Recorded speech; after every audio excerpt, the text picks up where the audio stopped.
What is happening? It is a Nintendo Powercast episode 392. I'm your host, N64 Josh Crawler. What's up, dude? Hey, how's it going? Crawler coming at you. And Cheesy. What is up, What's my friend? going on, cheese curds? It's good to see you guys. It is Pokemon night. We are excited.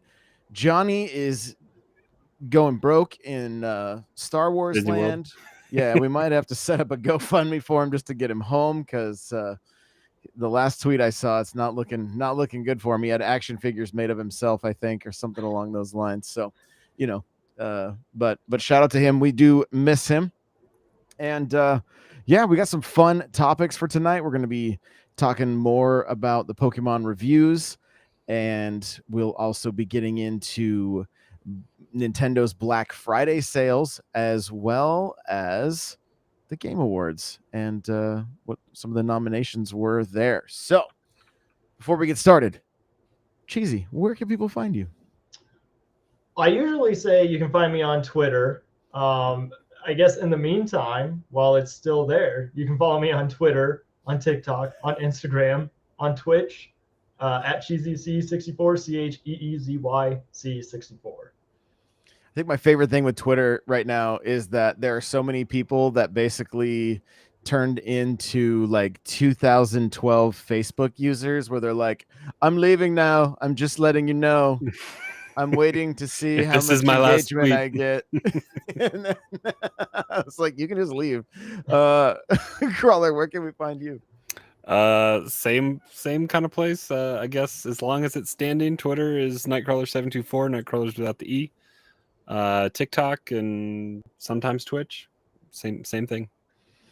There we go, guys. I'm N64 Josh everywhere, and we are close to funding the PAX Unplugged trip. So thank you guys so much for that. Friday night, we are going to be doing a chat controlled stream per request of a handful of people. And Saturday, we're doing another 12-hour chat control stream. So you guys have been absolutely amazing. It's been super fun. We would love to see you, love to hang out. And you can also get the NPC the Pokemon inspired NPC Scarlet, NPC Violet t-shirts. And you can use coupon code PAX Unplugged if you would if you'd like to save 10% on those. And there's mugs and like pint glasses. I don't know, they're pretty cool. I had a good time. They're all designed by me. I had a pretty good time doing it. So you can go to n64josh.com/store and it'll take you right to the storefront with all the merch there. So I think that was it. We'll jump into the discussion here. You guys have been seeing some of the reviews. The Metascore, last I checked, Metacritic score was at 77. That may even have dropped a little further. It looks like Crawler might be looking it up. And yeah, I can look at. I did see a tweet or something that said this was the lowest since like Gen 3 or something like a long time ago, right? Oh, wow. Yeah, it has not. They usually are 80 and above. So kind of shocking to see that. Some of the reviews were interesting because they were like 10 out of 10, 100 out of 100. Yeah, Metacritic is a dumpster fire sometimes when it comes to that stuff. But then their first thing was like, although it doesn't run that great, you're just like, tell me you're a fanboy without telling me you're a fanboy. That's kind of what I was. That's kind of what I was thinking too. So, 77 right now on Metacritic. Yeah. Oh, that's Scarlet. I guess that should be the same, right? Yeah, I would imagine so. Yeah, it's identical. The conversation though is getting pointed more at the Switch being underpowered. But is it game? Johnny chimed in today on Discord saying, "Is it Game Freak though? Because they make mobile games. They're used to making handhelds." Well, I mean, Xenoblade Chronicles 3 is pretty massive with lots of monsters and a lot going on in a relatively open world. It's got pop-in. I mean, Xenoblade is not subjected to not having pop-in. I mean, it's there. The new Sonic has pop-in, even on PS5. I mean, that's not even the Switch's fault. So that could be a thing. It could be just Game Freak doesn't know how to optimize their game. I found the Kotaku article this morning about how performance was suffering, and I put it in our chat about kind of expressing what Cheesy had talked about last week with, like, is Breath of the Wild going to suffer from the hardware? And Nintendo has a way of working their magic on first party, so maybe not. Hopefully not. I mean, I think for the success of that, not for the that game doesn't need that for success. It's gonna sell well anyway. But I think for overall critical acclaim and enjoyment, I think it needs to have the magic under the hood to run well. And maybe this is just Game Freak being subjected to their own. I don't know who puts them under that the thumb puts the pressure on every 3 years, but they seem to hit that. But that might be proving to be difficult with optimizing for the Switch. Yeah, I mean, I imagine that's the Pokemon Company, and we've seen them have at least 3 different teams now that are making the Pokemon games. And just for the record, I don't think that Tears of the Kingdom is going to perform badly. I was just saying I don't think it's going to have a long staying power as Breath of the Wild did. Just to clear that up. But when it comes to Pokemon, like, Arceus also had a lot of issues, but it was fun. And so, like, I can understand where some of the reviews for Pokemon in Violet and Scarlet are saying, like, well, it's fun up until this point, or it's got some bad problems, but this is a lot of fun. I feel like that's just kind of Pokemon in general. Like, it hasn't ever been, I think, what we want it to be or how we want it to perform. And I really haven't looked at a lot of reviews. I only saw the article that you posted, Crawler, and then somebody posted footage of how their game was running, and it was really choppy. Like, even the music was skipping, and so I'm a little nervous to run into those problems. But that's just one person, right? Like, we haven't played it ourselves, so we don't know if it's going to perform the same way. I don't know. I mean, this is kind of what I was expecting, honestly. I wasn't expecting it to be like Breath of the Wild or, Xenoblade, which is maybe bad to say, but, like, I think we kind of know what we're in for when it comes to Pokemon. You're not wrong. I mean,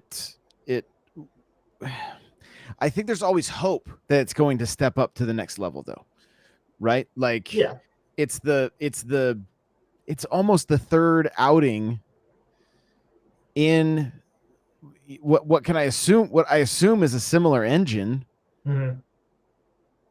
from Sword and Shield, from Arceus, right? I mean, again, it's an assumption. I think the engine probably got, well, I don't know. I don't know if the engine got an upgrade. I think it's on the same engine as Arceus, but they maybe optimized it to be without the in between select your region to go to kind of thing, because I think it is fairly straightforward open world, right? Is that, I haven't read reviews either, but I have an article open right now from Kotaku, which, grain of salt with them, right? But what it says here is, we know that previous Pokemon games have been made with core teams of just 200 people, although up to 1,000 once external contractors, partners, outsourcing, etc., are taken into account. So about 1,000 people. We also know from reports regarding the creation of Sword and Shield that Game Freak is a studio that likes to give the newest staff members big opportunities, even to the point where the organization often changes with every game title, suggesting each game's team has a lot of learning to do. It's also hard to not wonder whether founder Junichi Masuda's, I don't know if I said his name correctly, forgive me if I didn't, leaving the studio this year has also had an impact on how Game Freak's given this pivotal role in the franchise since it began. There could be some factors there, there could be some factors there. Servant says Pokemon needs to add old games to Nintendo Switch Online and take extra time on the next release. Well, I feel like with a 3-year cycle, that's kind of what they do when they do, that's what Diamond and Pearl and Let's Go Pikachu and Let's Go Eevee, they seem like they were the older titles, right? But they're able to sell millions of copies of these things, and that's a much better business decision. Yeah, because old games are on the top 10 on Switch sales with Diamond and Pearl. Exactly. But maybe it needs to go to a 4-year cycle, and they need to. I mean, they've got 9 generations, right? That they can pull from. Let's, I know, like Soul Silver would be welcomed. I mean, everybody loves that one, right? Isn't that pretty high up on the list for people? I know it's the value of it on DS is crazy, and so maybe that's the answer here. Is just they need to spend a little more, let these games sit in the oven, because the other factor that I was holding out for was that the day one patch would fix a lot of this stuff, and the day one patch is not. Oh, it's not? How do we know that? According to this, again, grain of salt, but according to this article, from reading through published reviews, it seems the damage is mostly due to performance and graphical issues, and it's worth noting these are reviews of the game with its day one patch installed. Yeah, that's a bummer. I mean, one of my favorite Pokemon games that not a lot of people have played, and it's a spin-off, but is new Pokemon Snap.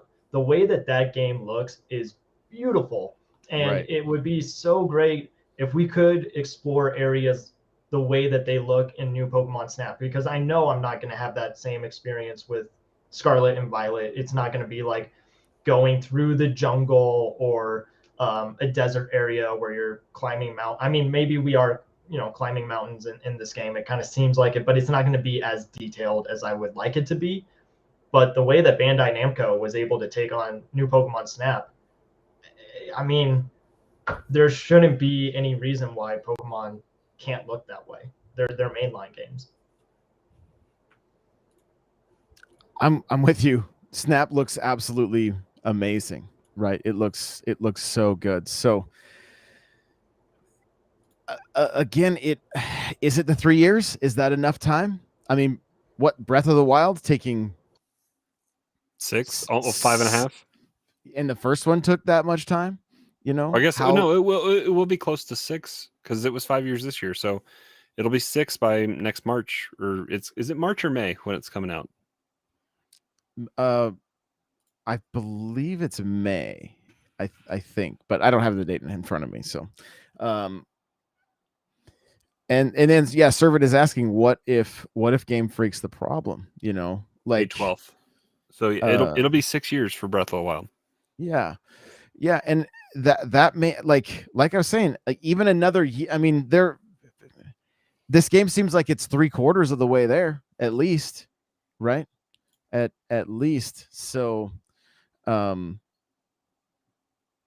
don't know if they need to give them. They're also branching into new territory, essentially open world multiplayer, right? I mean, we've all experienced online with the Switch. I was explaining to people last night on why do I hit some people with shells, and they're asking me, why do I hit people with shells and then they don't slow down at all? Like what is going on there, and how come I slow down when I get hit? And I'm like, well, you're actually not hitting them. It's the game's trying to figure out what's multiplayer is not even limited to being weird, wonky on Switch. I had to do like a workaround to join Mulehorn last night on Warzone because like the team up in Call of Duty, like the social landing page on Call of Duty was completely melted last night, and you couldn't even do it the traditional way. So I mean, online stuff launches and just in general infrastructure, it's not easy. And I mean, there's companies that adapt and take care of it quickly, and then there's Nintendo that leaves Mario Kart netcode forever. So I said on the last show that I think it's Nintendo's way of prepping us for GoldenEye when we all set off mines and shoot rockets in the temple and it turns into 2 frames a second. When is that happening? Do we have a date on that? I don't know. I hope they're like out now, Thanksgiving, so everybody's partying That would be it up. cool. You know, like I think it's going to shadow drop during the Game Awards. That could be. That's probably accurate. So we got a few good chats I want to pull up here. Rust Belt Kid says, I was looking forward to this being my first Pokemon game and excited to really get into it, and now not sure if I even want to pick it up. I put out TikTok, some YouTube shorts discussing this, and this is not the first time I've heard this sentiment where people are like, you know, thinking about waiting. I've also had people in my comments saying they've played the game and it's a little bit, they use the word laggy, but still very playable. I also hear that it's the water areas that make it that get hit the hardest, you know. So it I know that I'm going to do my best to have fun with this thing, especially with the community. Getting to go out and hunt Pokemon with you guys, I think it's going to be a really good time. And so, you know, frame rate be damned, I guess. Hopefully it's still playable. But I guess in some cases, the Pokemon don't even show up. They're invisible. They don't pop in at all. And that's not good. That's problematic. So, Cryptic is saying, this was Game Freak's first truly open world game, so I understand the performance issues. But in reality, Switch open world games have the same issues, but they do a better job of hiding it. Kirby and Xenoblade. Xenoblade hides it without being as obvious as Jedi Fallen Order or God of War. They have specific maps that you hit the edge of, and you have to press A to advance into another section of the map, and then you hit a loading screen and it loads it. I don't know what Pokemon is encountering with that, if it's a truly just one sprawling map and it's just open for you to go run around in. I mean, I'm playing the new God of War right now, and it's still fairly obvious that it's a game that has to hide behind the skinny narrow places that you squeeze through to load a new place. But the game is also fully playable on PS4, so they have to have those concessions there. I mean, game designers have their tricks, but we've all kind of opened our eyes to what it is. So when they don't put any of that buffer in between, then the game can suffer, because it's a lot of stuff that has to load into the RAM, and I don't think there's a lot of RAM in the Switch to handle that. I'm going to continue on with Cryptic's next comment. Says the background render is like 3 FPS. When you get closer to it, it stabilizes. Yeah, that can be rough. Nady Nay saying, Servant, I think you're onto something. Asking, you know, Servant mentioning it was a Game Freak problem. I mean, even this is what he said. I mean, even the non-open world stuff didn't look great in the other Switch games. I mean, they were pretty. That's been the trees. the trees, the kind of the lack of Pokemon, you know, not really running around and it kind of being bare. It was restricted just to the wild zone, or what was it called? Wildlands? The Wild World. Yeah. Something like that. Wild World. Isn't that what it was called? Yoshi's Wild Woolly I World. don't know. Wasn't it just the Wildlands? Maybe, I I don't don't know. The wild area, open area. Oh, wild area, I think is what it was called. Yeah. We do a Nintendo show, everybody. Almost 400 episodes. Also, make sure to check out Poke News now. It's still evolving.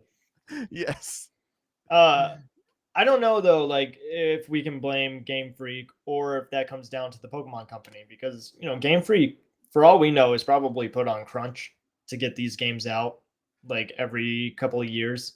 And I mean, I agree that maybe, you know, they should look better than they do, and we should have some improvement. And I guess like we do get improvement each Pokemon game, but it's not to the standard that we want it to be.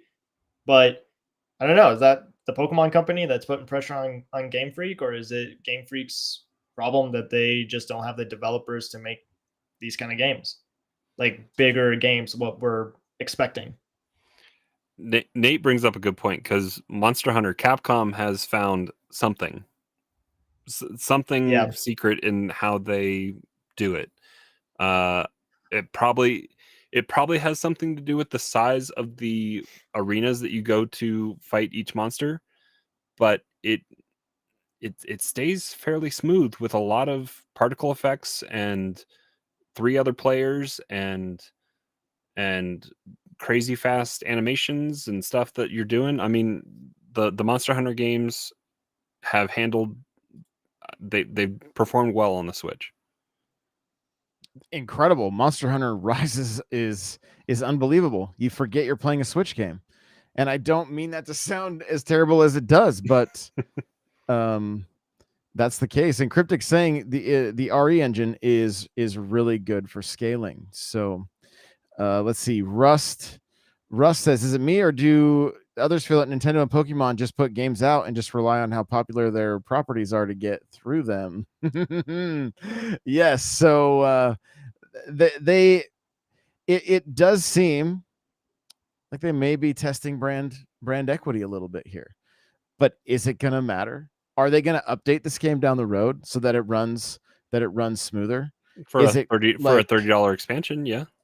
I'm gonna go to GameStop after this show, and I'm gonna see a line of people that do not care that the frame rate doesn't run that well, you know. And I mean, it's the topic of the day, right? Which is why we are talking about it. We're gonna come back next week after we've all gone hands-on, and guess what? If I have a great time playing with my community on stream, that's what I'm going to talk about.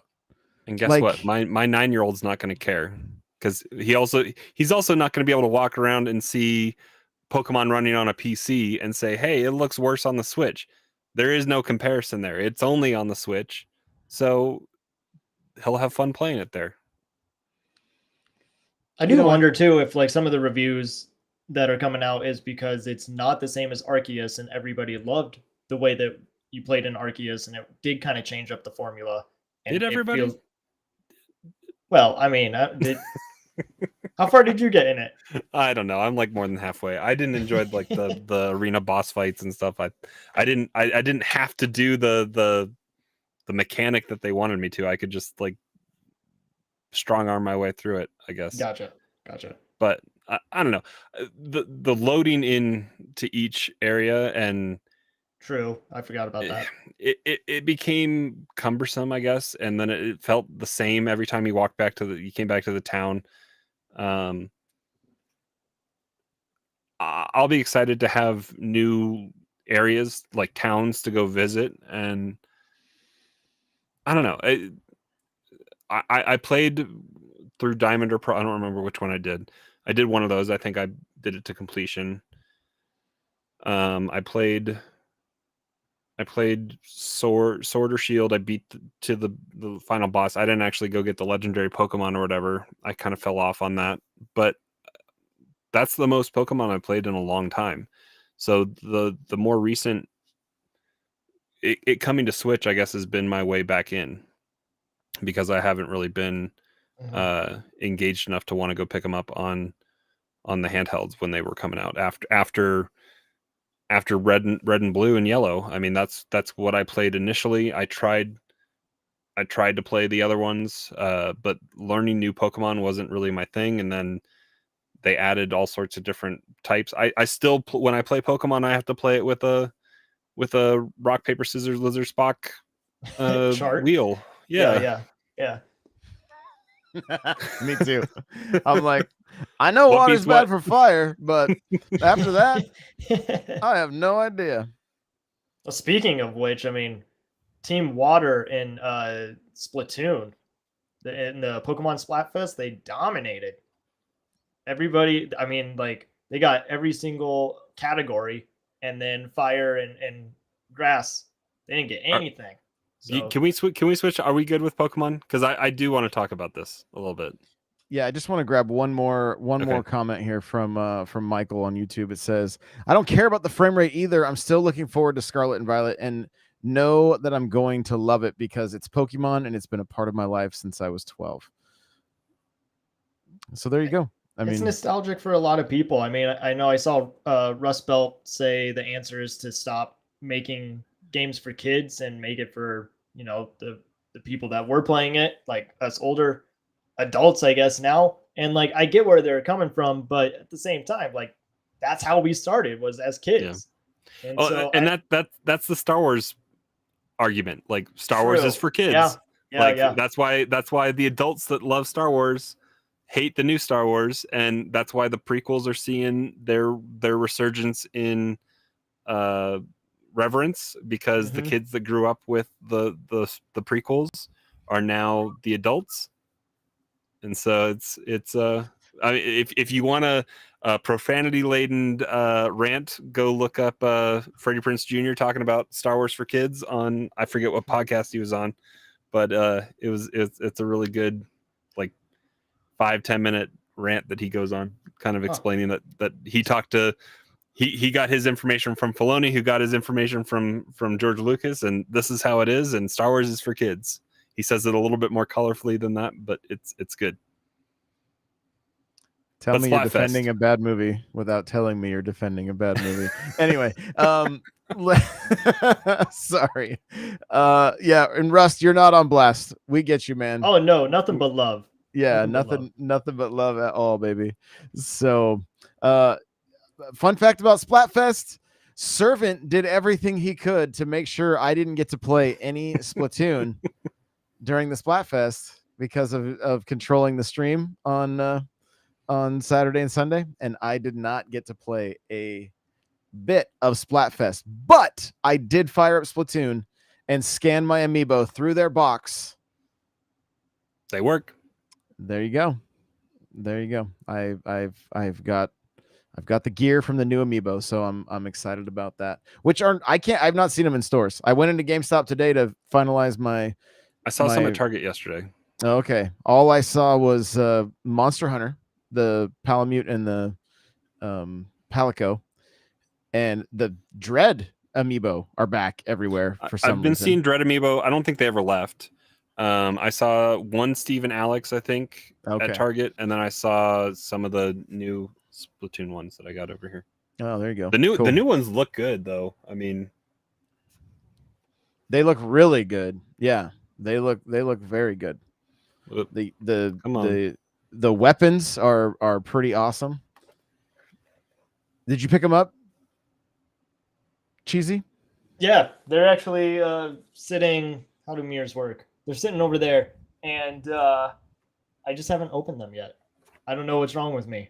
I was just so busy with Splatfest that I forgot that I needed to open them up, and I still haven't. Well, you don't have to open them up. You can scan them through the box. But I will. But how's everybody feeling about 3-team Splatfest? I feel like it's like the votes are all like 32, 33, but they're all right there. There's no like runaway. I guess didn't fun get kind of clobbered, I guess, in the vote in the food gear or fun? Yeah, Splatfest? I can't remember what it was, but I will say, like, before this Splatfest, when it came to whoever was winning at halftime, that's usually the team that was screwed, because you know that you weren't going to win because you had to defend the Ultra Signal, and you also had to get a lot of turf during the Tricolor, and Team Water kind of broke that. They were first at half, and then they became the winners. So I didn't play much in the second half. Is Tricolor back? Did they bring back Tricolor? Yeah, so I think part of the reason that we didn't have a Splatfest or even like Splatoween last month is because they were working on Tricolor. I definitely got more Tricolor battles than I have in the past. So it's nice to know that tab... it was mixed. It was mixed in. It wasn't just in the playlist. Correct. Yeah. Okay. I feel like that's what it fell apart compared to the Splatfest preview and the first Splatfest of release. It because it was in its own little thing, and even when I tried to search for it, it wasn't popular. I was getting just regular games. Yeah, I don't know. That was on that first Splatfest, but yeah. So this one, I mean, it still is a tab that is going to mix it in with Tricolor and just regular Splatfest, but it feels like you get it more often than you were before. Rust Belt, this is for you, Cheesy. Says, I still need convincing to pick up Splatoon. I love the idea, but I feel nobody I know is ever on to play when I'm on. Well, I will be one of those people. I mean, I play a lot. I think Splatoon is just a very creative online shooter. It's a game where you don't really have to be good at splatting another person, because there needs to be people that are good at just covering turf. Like, we need you on the team. So even if you feel like you don't have that hand-eye coordination to get that kill, you're going to be splatting the ground and helping your teammates traverse the map, which is really what you need. If you don't have turf, you're not going to win. Did if you're Nintendo Johnny, America you're bad at delete their Twitter? You're bad. I'm at on Twitter splats. right now trying to find. I'm trying to find the Splatoon video. I'm searching Nintendo in Twitter, and Nintendo America isn't there. I've got it. Did you? I don't. Yeah, I it's don't popping know. up. But yeah, I can't trust anything on Twitter right now. It's check marks run wild. Jimmy Fallon died yesterday. It's all sorts of crazy stuff. Yeah. Yeah. But yeah, Splatoon news. I mean, we're getting Big Run finally. New season trailer dropped, and that will be December 1st. Get some new weapons, a couple of new maps, new mode. So I'm looking forward to that. Yeah. So the here, this is the I got the trailer here. But the announcement of this trailer, I mean, woke me up to the fact that I kind of fell asleep on completing the catalog a little bit, the free catalog that's in Splatoon. And I'm at I was at like level 77, I think, a couple days ago when this was announced. Mm-hmm. And so I've made a vow that I'm gonna play Splatoon at least one win every day to get me that. I think right now at this point it gets me to like level 96. So I'm gonna have to do a little bit of grinding to get the few extra levels, but I do want to finish out that catalog before we get a new one. Yeah, no, you got time. Yeah, that'll be easy. But we're getting one or two maps, Cheesy. Two. So, well, we're getting one new map, and then, I mean, it will be new to some people, the other map, because it's a returning map from Splatoon 1. So this Flounder Heights was in Splatoon 1. They've updated it, so they're bringing it back. But then Brine Water Springs, I think, is the other map, and that one is new to Splatoon.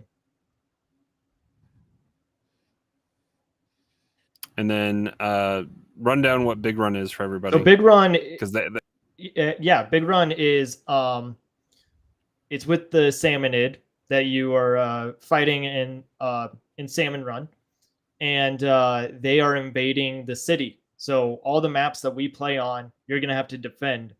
And the first one that we'll have to defend is Wahoo World. And what I'm kind of hoping with these Big Run events is that this is their way of updating maps, because I feel like the Salmonid, after the event is done, the stage is going to be demolished, but it's going to be their way of updating the map is by it being demolished. And that's now the new way that you're going to play on this map. I mean, I hope that's the case. I think that's a really cool way to update your map. Yeah, I don't know. I mean, we really don't know too much about Big Run.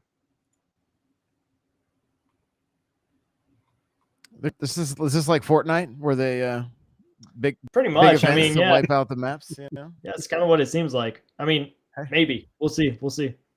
make it an event. I mean, it's somewhat baby steps for Nintendo, right? Like going this way, but at least it's we're going getting this way. we're getting a few new weapons too. Yeah, I think. I mean, they showed off like 6 weapons in the trailer, and I don't know if that's all of them or if we're getting more than that.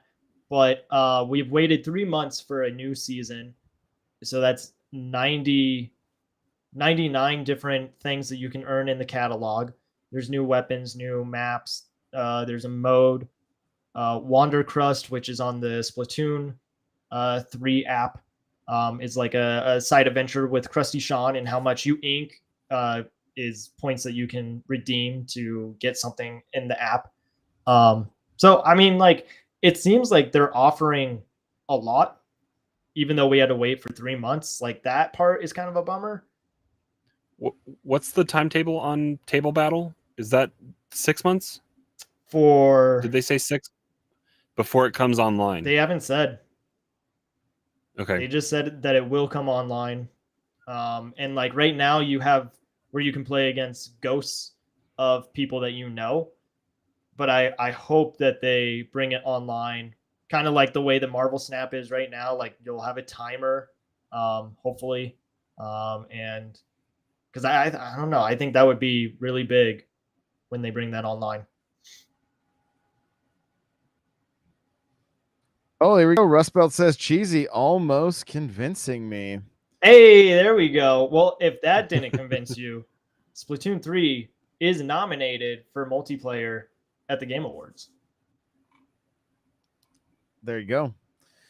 There you go. I don't know if I got my Johnny's not even good at turfing joke in, but I wanted to make sure that that hit before because all I ever see is him tweeting about why is this game so sweaty, right? Yeah. Needs to get good. That's right. That's right. He's not even here to defend himself. Hey, show up in chat right now and be like, I'm listening. I'm listening. So, well, we got the Game Awards right around the corner. Speaking of multiplayer, and for Splatoon and the Game Awards, and Nintendo's got a few nominations. One of them being Xenoblade for Game of the Year. Yeah. Crawler, I know you've gone through It's and kind of voted. Like, yeah, I was gonna say it's competitor. I can put up. You can see how I voted here. I guess if I share this a little bit. Game of the Year is Plague Tale Requiem, Elden Ring, God of War Ragnarok, Horizon Forbidden West, Stray, and Xenoblade Chronicles 3. We don't have any Nintendo games in Best Game Direction or Narrative or Best Art Direction either. Nope. Score and music, Xenoblade is nominated against Plague Tale Requiem, Elden Ring, God of War Ragnarok, and Metal Hellsinger. Yeah, I'm kind of sad that Johnny is not here tonight. Because I know how upset he was that his games of the year, they weren't even nominated.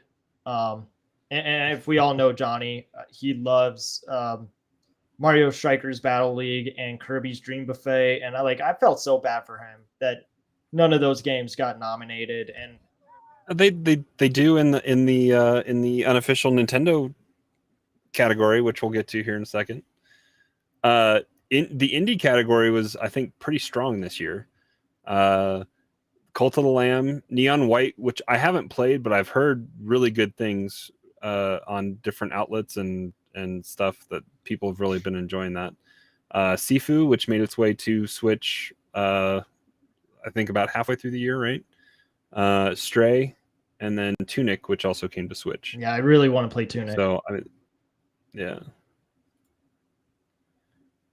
Best mobile game, I think this is a easy hands down win for Marvel Snap. I don't see it losing. Communities, I mean, Fortnite is on everything, so I guess there's some stuff that's nominated for that. Accessibility was not anything on Switch. AR VR, action game. I mean, four titles that are on Switch are in this one for action game. Bayonetta 3, Call of Duty Modern Warfare 2, Neon White, Sifu, and Shredder's Revenge, which I'm hoping Shredder's Revenge gets some credit for that. Action adventure Tunic is in there against a bunch of other games. Role-playing game. This one is interesting because I want Xenoblade to win. I think Elden Ring is probably going to walk away with it, but there's a few good. I mean, everything else is Switch-based on here. So for best role-playing, Elden Ring is nominated, Live Alive, Pokemon Legends Arceus, Triangle Strategy, and Xenoblade Chronicles 3. So that's a really strong showing from the Switch and some of their third-party support and second-party support. Yeah, I haven't played Xenoblade, so I was having a hard time between Arceus and Live Alive, and I think that I'm going to choose Live Alive because it really just took me by surprise, and it sucked you in for a couple weeks it's there. so good, the music and like just the story itself. So I think that's probably the one I'll pick. Fighting game is, I mean, out there. I'm wondering if Multiverses is going to take it this year, being kind of the biggest newcomer, but I'm not. I guess I haven't been too clued into, I guess, some of these other games that have come out. Sifu being there is kind of interesting because it's a different take on a fighting game. But here's our unofficial Nintendo category for best family game. We have Kirby and the Forgotten Land, Lego Star Wars Skywalker Saga, Mario Rabbids Sparks of Hope, Switch Sports, and Splatoon 3. So, I mean, a really strong showing. I hope Kirby gets What's your vote? What's your vote against in this category here? My vote is Kirby. Mine's kind of broadcast right there. Over Splatoon? I think, Josh? Yeah. Wow. I don't think Splatoon is a good family, quote unquote, family game. Like, it can be if you have multiple Switches. Yeah. I don't know. Nintendo Switch Sports is great, but like it's not lacking sometimes. And Kirby is fun. Like the multiplayer works well on that, except for Bandana Waddle Dee just kind of follows Kirby. Like you do more than just being Cappy, I guess, in Super Mario Odyssey, but it still could be better. But Kirby is a great game, so I think I'm gonna vote Kirby. You know, people are probably going to be surprised, but for me, it would probably be a toss-up between it's the actual family game. I don't even know that Mario plus Rabbids or Splatoon belongs on there at this point. You know, after what you guys are saying, and even Kirby is a little tough because you can do 2 players, but and I guess Lego Star Wars is probably only 2 as well. But there's something there. That it is a tough, like, I mean, Switch Sports might be the one that takes it. I mean, it could, just because of the ability to play with everyone in a like and the power that the Wii had and the nostalgia that brings up and the ability to hand a controller to grandma. And I mean, there's a new commercial out there with a grandma prepping for Thanksgiving bowling. But it's not as easy as it was on Wii. Because I'm pretty sure you need to have a Nintendo account to have somebody else play if they want like online rewards. Is that right? Like it's not as easy as just handing off a controller. I guess I haven't played with an account that doesn't have a Nintendo account. So my wife Hannah played Lego Star Wars, and like I wanted to play multiplayer with her. She was really just kind of sucked into it. I think that could be a good family game. I mean, we call this the unofficial Nintendo category, but last year It Takes Two won for best family game. And I mean, I don't know if it's a good family game. It's about divorce. But like, yeah, I don't know. I mean, like anything could happen, I guess. My vote It's a tough one, honestly, but I think I would actually go with Switch Sports, just because that was one that we all sat down and played for a while, and then it was like, can we actually throw darts in in clubhouse games? And so we ended up switching to that instead. So, you know, This next one's interesting with best sim strategy. I think Mario Rabbids should take it. I don't know. What do you guys think?